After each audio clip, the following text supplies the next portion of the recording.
الرحمن الرحیم۔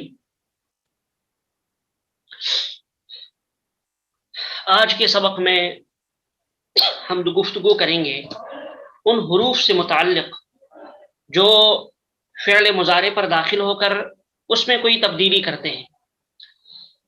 آپ کو یہ بات معلوم ہے کہ فعل مضارع کے آخر میں یعنی آخری حرف پہ پیش ہوتا ہے، جیسے یضربو، یضربان، یضربون، یضربو، صیغہ واحد مذکر غائب دیکھیں آپ، یضربو۔ اسی طرح سے واحد مؤنث غائب کا صیغہ دیکھیں تو تضربو، واحد متکلم کا صیغہ اضربو، جمع متکلم کا صیغہ نضربو، یا اسی طرح سے واحد مذکر حاضر کا صیغہ تو تضربو۔ تو یضربو، یضربان، یضربون، تضربو، یضربو، تضربو، تضربو، تضربو، اضربو، نضربو وغیرہ۔ تو ان تمام صیغوں کے آخر میں آپ دیکھ رہے ہیں کہ پیش آ رہا ہے۔ اب کچھ حروف فعل مضارع پہ داخل ہو کر اس کے آخر کے اعراب کو تبدیل کرتے ہیں۔ تو اب ہم ان حروف کا بیان شروع کر رہے ہیں جن میں سے کچھ چیزوں کا تذکرہ انشاءاللہ آج آئے گا۔ تو ڈائریکٹ ہم اسکرین کی طرف چلتے ہیں۔ الدرس الثالث والمئہ، سبق نمبر 103، نواصب اور جوازم مضارع کا بیان۔ دیکھیے عنوان کو پہلے سمجھ لیجئے، نواصب اور جوازم مضارع کا بیان۔ نواصب یعنی نصب دینے والے حروف، جوازم یعنی جزم دینے والے حروف۔ تو آج کے سبق میں دو طرح کے حروف کا تذکرہ آئے گا۔ ایک تو وہ حروف جو فعل مضارع پر داخل ہو کر اس کو نصب دیتے ہیں، ان کو نواصب مضارع کہا جاتا ہے، اور دوسرے وہ حروف جو فعل مضارع پہ داخل ہو کر اس کو جزم دیتے ہیں یعنی آخر کو، جیسا میں نے ابھی بتایا آپ کو کہ فعل مضارع کے آخر میں پیش ہے تو اس پیش کو جزم سے بدل دیتے ہیں، ان کو جوازم مضارع کہا جاتا ہے۔ نواصب مضارع وہ حروف کہلاتے ہیں جو فعل مضارع پر داخل ہو کر اس کو نصب دیتے ہیں۔ یہ چار حروف ہیں، چار حروف ہیں، یہ ذہن میں رہیں۔ کیا کیا ہیں؟ ان، لن، کئی، اذن۔ یہ اچھی طرح سے زبان زد رہیں، زبان پر اچھی طرح سے رہیں یہ، ان، لن، کئی، اذن۔ اب چاروں کی تفصیلات ہم پڑھتے ہیں مختصر سی۔ سب سے پہلا ہے ان، جیسے اس کو ان ناصبہ ہم کہیں گے، ارید ان اقوم۔ دیکھیے ارید ان اقوم، میں چاہتا ہوں کہ کھڑا ہوں، میں کھڑا ہونا چاہتا ہوں۔ پہلا فعل مضارع ہے ارید، یہ ارادہ یرید ارید ہے، چونکہ اس پر یہ حرف ناصبہ داخل نہیں ہے، ان اریدو سے پہلے نہیں آ رہا ہے، لہٰذا اس کے آخر میں کوئی تبدیلی نہیں ہوگی، اریدو اریدو ہی رہے گا۔ لیکن یہ ان آ رہا ہے دوسرے فعل مضارع پہ، اقوم، یہ اصل میں تھا اقوم، اس کا جو آخری حرف ہے میم، میم کے اوپر پیش تھا، لیکن اس ان نے داخل ہونے کے بعد میم کے پیش کو زبر سے بدل دیا، تو یہ ہو گیا ارید ان اقوم، میں کھڑا ہونا چاہتا ہوں۔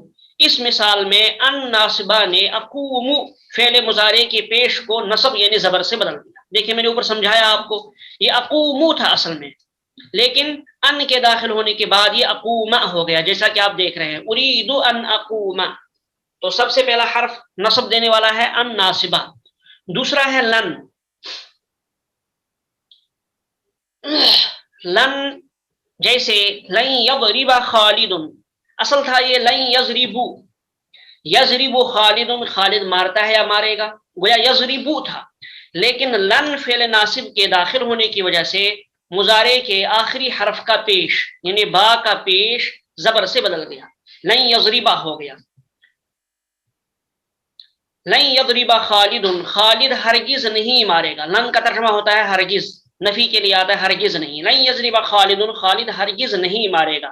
اس مثال میں لن ناصبہ نے یضرب فعل مضارع کے پیش کو نصب سے بدل دیا۔ ابھی میں نے بتایا آپ کو یہ اصل میں یضربا تھا، لیکن یضربو تھا، لیکن لن کے داخل ہونے کے بعد یہ یضربا ہو گیا، لن یضربا۔ آگے چلیے، دو کا بیان ہو چکا۔ اس کے بعد تیسرا حرف ہے حروف ناصبہ میں سے کئی، کئی، کاف اور یا۔ اس کی مثال قرآن کریم سے ہم لے لیتے ہیں، ان کی مثالیں بھی قرآن کریم میں موجود ہیں، لیکن بات زیادہ لمبی نہ ہو جائے اس لیے میں نے مختصر سی اور آسان سی مثالیں آپ کے سامنے بیان کی، ورنہ ان تمام کی مثالیں قرآن کریم میں متعدد جگہ موجود ہیں۔ تو اس کی مثال ہم لے لیتے ہیں قرآن کریم سے۔ قرآن کریم میں ہے کئی کی مثال سورہ طٰہٰ میں، حضرت موسیٰ علیہ الصلوۃ والسلام کے قصے میں، فَرَدَدْنَاهُ إِلَىٰ أُمِّهِ كَيْ تَقَرَّ عَيْنُهَا وَلَا تَحْزَنَ۔ ایک منٹ،